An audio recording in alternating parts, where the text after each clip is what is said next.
শৰ্মিষ্ঠাই কোৱাৰ মতে অমৰে শৰ্মিষ্ঠাৰ লগত গোটেই ৰাতি হোটেলত কটালে। শৰ্মিষ্ঠাক শাৰী পোৱা নাই। মইতো যাব লাগে। মই মোৰ কথাখিনি এখন কাগজত লিখি ইয়াৰ পৰা সোনকালে ওলাই যাওঁ। তাইক আৰু নজগাওঁ আৰু। ভণ্টি, তই ক'ত আছিলি?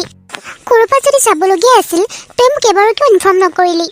তই জাননে কিমান দেৰি হৈছে? নাই দেৰি হ'ব নোৱাৰে। মই এতিয়াই যাব লাগিব। এই ক'ত গ'ল আকৌ? ভনীয়েকে যেনেকৈ আহিছিল তেনেকৈ আকৌ গুচি গ'ল। আহিছিলহে মাত্ৰ, লগতে গ'ল যে। অমৰ, শৰ্মিষ্ঠা তুমি? তাৰ পাছত শৰ্মিষ্ঠাই হাতত এটা সেন্দুৰৰ টেমা উলিয়াই ল'লে আৰু অমৰক দিলে। এইটো লোৱা অমৰ, যদি ক'ৰবাত যোৱা মোক নিজৰ কৰিহে যোৱা। তাৰ পাছত অমৰে হাঁহি হাঁহিয়ে তাইৰ শিৰত সেন্দুৰ দিলে। হ'ব দিয়া, থাকা, মই যাওঁ। তাৰ পাছত তাই বহুত কান্দে। হে ভগৱান, তুমি নথকা নহয়, তুমি আছা। সেইকাৰণেতো অমৰক মোৰ জীৱনলৈ আনিলা। তাক মোৰ জীৱনলৈ অনাৰ বাবে তোমাক বহুত বহুত ধন্যবাদ প্ৰভু। কাহিনীটোৰ মতে দুয়োজনী বাইক ভনীয়েকে নিজৰ নিজৰ প্ৰেমিক বাছি লৈছিল। কিন্তু কাহিনীটোৰ টুইষ্ট এতিয়াহে আহিবলৈ বাকী আছে। এইবিলাক কাণ্ড দেখি পেলাই বাইক ৰিমজিম আৰু মাক আচৰিত হৈ গৈছিল আৰু জীয়েক শৰ্মিষ্ঠাৰ ওচৰলৈ দৌৰি গৈছিল। ডাঙৰ মাজনী, মা, এইজনী তইনে? তোৰ ইমান সাহস ক'ৰ পৰা আহিল? তই নাজানিবি চাগে মই তোক দেখি কিমান সুখী হৈছোঁ। এইটো ল'ৰা যোনেই নহওক মাজনী, মই তোক তাৰ লগতেই বিয়া কৰাই দিম। ভণ্টি, আমি চেষ্টা কৰিম এই ল'ৰাটোৰ লগতে আমি তোক বিয়া দিবলৈ। সঁচা বা মা? সঁচা আকৌ? শৰ্মিষ্ঠাই মাক আৰু বাইকৰ ছাপোৰ্ট পাই বহুত ভাল পালে আৰু তাই বহুত আনন্দিত হ'ল। বল ভণ্টি, ঘৰলৈ বল। মাজনী, ঘৰলৈ বল। বল আমা। আৰু তিনিওজনী ঘৰলৈ যায়গৈ। তাৰ পাছত ঘৰত গৈ শৰ্মিষ্ঠাই অমৰে দিয়া সেন্দুৰখিনিকে আইনাত অনবৰতে চাই থাকে। তাকে দেখি বাইক ৰিমজিম আচৰিত হ'ল। কুছ তো হুৱা হে, কুছ হো গয়া হে। কি হ'ল, তই যেনেকৈ গান গাবলৈ আহিছ? ভণ্টিয়ে গিৰিয়েকৰ সেন্দুৰকণ ধুনীয়াকৈ কপালত জিলিকাই ৰাখিছে, সেইকাৰণে আকৌ। সেনেকুৱা লাগিছে ভণ্টি, তই চাগে আৰু 10 দিনলৈ গায়ে নোধোৱ। যেনেকৈ তই এতিয়া আইনাখনৰ ওচৰৰ পৰা আঁতৰি যোৱা নাই। কাৰণ অমৰৰ যে সেন্দুৰকণ তোৰ মূৰত জিলিকি আছে। শুন ভণ্টি, অমৰ যেতিয়া ঘূৰি আহিব নহয়, মই তোক ছাৰপ্ৰাইজ এটা দিম। আৰু তই যেতিয়া দেখা পাবি নহয়, একেবাৰে কঁপি উঠিবি। লিটাৰেলি তই 440 ভল্টেজ পাব লাগিব। এনেকুৱা শ্বৰ্ট খাবি। মানে অকণমান কৈয়ে দিওঁ, মানে মোৰজন নহয় একেবাৰে মানে চেম টু চেম তোৰজনৰ দৰে দেখিবলৈ খোজে। একেই চেহেৰা, একেই চকু, একেই হাঁহি, মুঠতে চেম টু চেম। দুয়োটা চজা ভাই ককাই। তই দেখিলেহে কবি। এবাৰ মুঠতে তই চাই ল। কেনেকৈ যে ধৰিব পাৰিবি দুয়োটাকে, মই তাকেই ভাবিছোঁ। যেতিয়ালৈ তাইৰ কথাবোৰ শেষ হয় তেতিয়ালৈ তাই ঘূৰি চাই যে শৰ্মিষ্ঠা শুই পৰে। এইজনী কি হৈছে মানে? যি কৰে কৰি থাকক, মই যাওঁ। মোৰ কাপোৰবিলাক সামৰিবলগীয়া আছে। মোৰ কথাখিনি শুনিবলৈও ধৈৰ্য নহ'ল তাইৰ।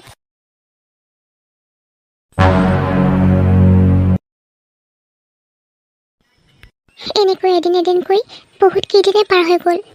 আচলতে শৰ্মিষ্ঠাই অমৰলৈ বাট চাই আছিল আৰু তাই এখন কেলেণ্ডাৰ লৈছিল আৰু কেলেণ্ডাৰত এদিনকৈ তাই ডেটবোৰ কাটি গৈছিল।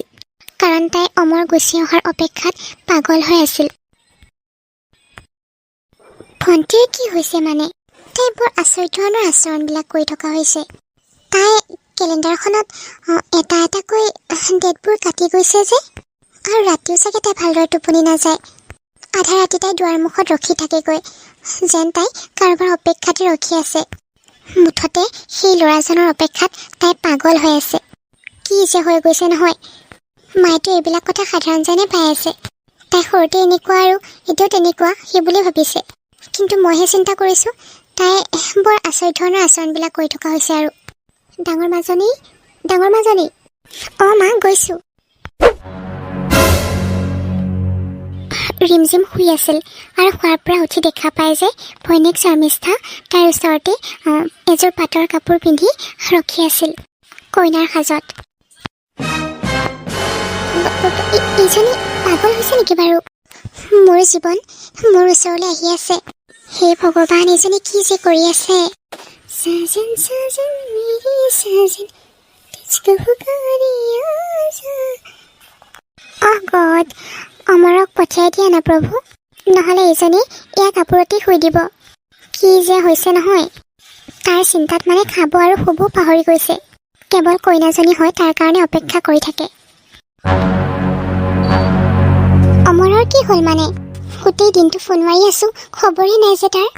ৰাতিপুৱাৰ পৰাই বাট চাই আছো মই। কি হৈছে? এটলিষ্ট সিটো মোক ফোন এটা কৰি ক'ব পাৰে। শৰ্মিষ্ঠাই অমৰৰ কাৰণে বাট চাই থাকোঁতেই ৰাতিপুৱাই গ'ল, কিন্তু অমৰ নাহিল। ভণ্টিক দেখিলেই বেয়া লাগে। খোৱা বোৱা চব এৰি দিছে তাৰ কাৰণে। দিনটো বাট চালে, নাহিল। বেচেৰীজনী, কিমান দিনৰ মূৰত তাইক অকণমান ষ্ট্ৰং হোৱা দেখিছিলোঁ। আকৌ এতিয়া এইবোৰ কি হ'ব ধৰিছে? নাই, মই জয়ক কণ্টেক্ট কৰিব লাগিব।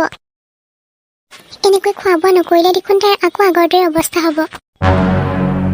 এইবিলাক চিন্তা কৰি থাকোঁতে হঠাতে এদিন ৰিমজিমলৈ জয়ে ফোন কৰিলে। হেল্ল' জয়, তুমি পাগল হ'লা? অকণমানৰ মূৰত কিবা আছেনে নাই তোমাৰ? কথা বুজি পোৱা নে নোপোৱা বাৰু তুমি? তুমি জানানে মই তোমাক কিমান দিনৰ পৰা কণ্টেক্ট কৰিব চাই আছোঁ? তোমাৰ ভাইটি ক'ত গ'ল হা? এতিয়াও যে সি ঘূৰি অহা নাই আমেৰিকাৰ পৰা? তাৰ মানে কি ইমান মন গৈছে? সকলোবিলাক পাহৰি সি আমেৰিকাত আছে যে? ভণ্টিলৈ মনতে নেপেলোৱা হ'ল সি। কিয় অহা নাই তাৰমানে? ৰিমজিম, অমৰ আৰু কেতিয়াও নাহে। আমাক এৰি সি অজান দেশলৈ গুচি গ'লো। জয়ৰ মুখত এইটো কথা শুনি তাই আচৰিত হৈ গৈছিল। এনেকুৱা হ'ব নোৱাৰে। জয়, ৰ'বা, মই তোমাৰ ওচৰলৈ গৈ আছোঁ।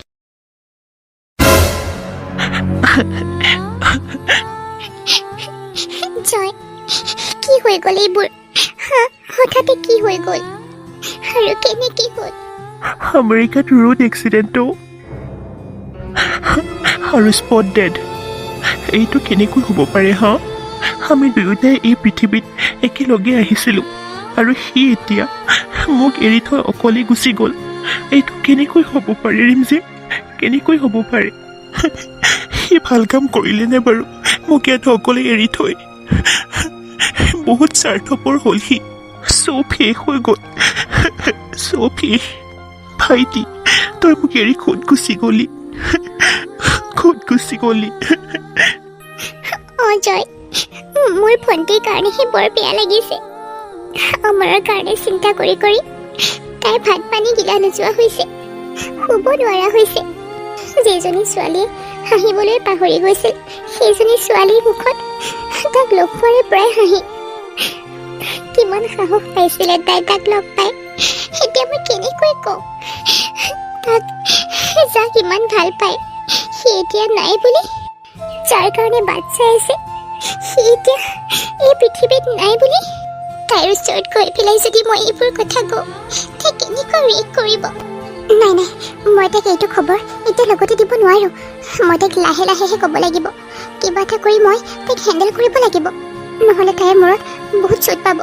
নাই, মই কিবা এটা কৰিব লাগিব। তুমি ঘৰলৈ যোৱা জয়। দেউতা অকলশৰীয়া নহয়, দেউতা চাগে আৰু ভাঙি পৰিছে। মই ঘৰলৈ কেনেকৈ যাম ৰিমজিম? মই দেউতাৰ চকুত চকু থৈ কেনেকৈ ক'ম? কেনেকৈ কথা হ'ম? দেউতাৰ চাগে কেনেকুৱা অৱস্থা হৈছে। তাকেই, মই দেউতাৰ দুখ সহ্য কৰিব নোৱাৰোঁ। দেউতাৰ কষ্ট চাই থাকিব নোৱাৰোঁ মই। সি দেউতাৰ ফেভৰেট ল'ৰা হয়, বহুত ভাল পায় তাক, মোতকৈও বহুত বেছি। নাযাওঁ মই ঘৰলৈ, নাযাওঁ, মই যাব নোৱাৰোঁ। তুমি তেনেকৈ ক'লে নহ'ব নহয় জয়, তুমি যাবই লাগিব ঘৰলৈ। যোৱা যোৱা জয়। কি হ'ব এতিয়া? মই কেনেকৈ তাইক কওঁ? খবৰটো শুনি মোৰহে হাত ভৰি কঁপিবলৈ লৈছে।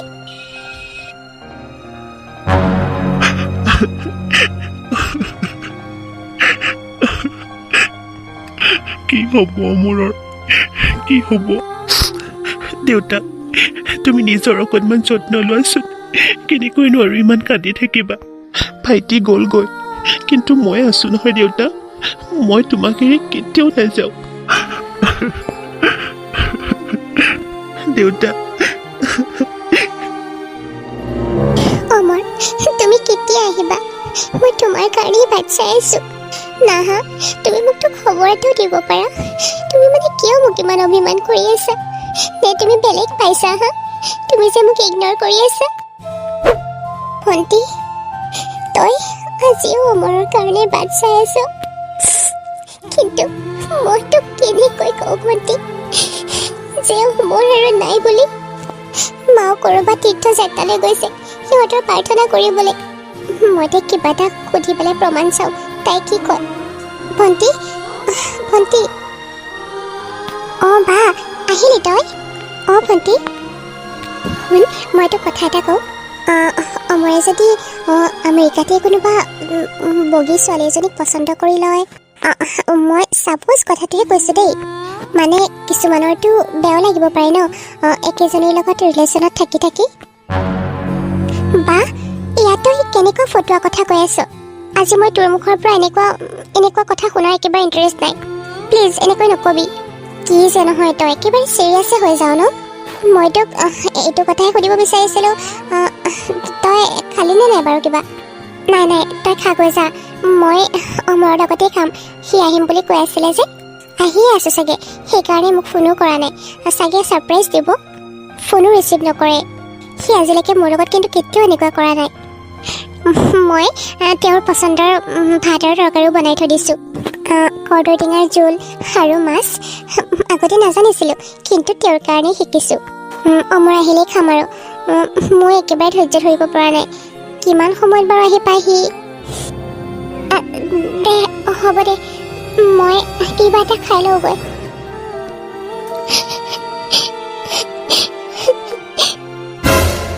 আজি এইজনী কিবা বেলেগ বেলেগ লাগিছে। কিয় এনেকৈ কথাবিলাক কৈছে মানে? নাজানো আৰু কি হৈছে। ৰিমজিমে জ্বৰৰ ওচৰলৈ আহি বহুত কান্দে। জয়, মই একেবাৰে তাইৰ মুখখন চাই থাকিব পৰা নাই। কথাবোৰ ক'বলৈ একেবাৰে সাহস গোটাব পৰা নাই। জয়, মই একেবাৰে সাহস গোটাব পৰা নাই। ইমান ভাল ছোৱালী এজনীৰ লগত সদায় কিয় বেয়া হৈ আছে বাৰু? তাইৰ কি ভুল আছিলে? ভগৱানে যে তাইৰ লগত ইমান বেয়া কৰি আছে, ইমান কষ্ট দি আছে।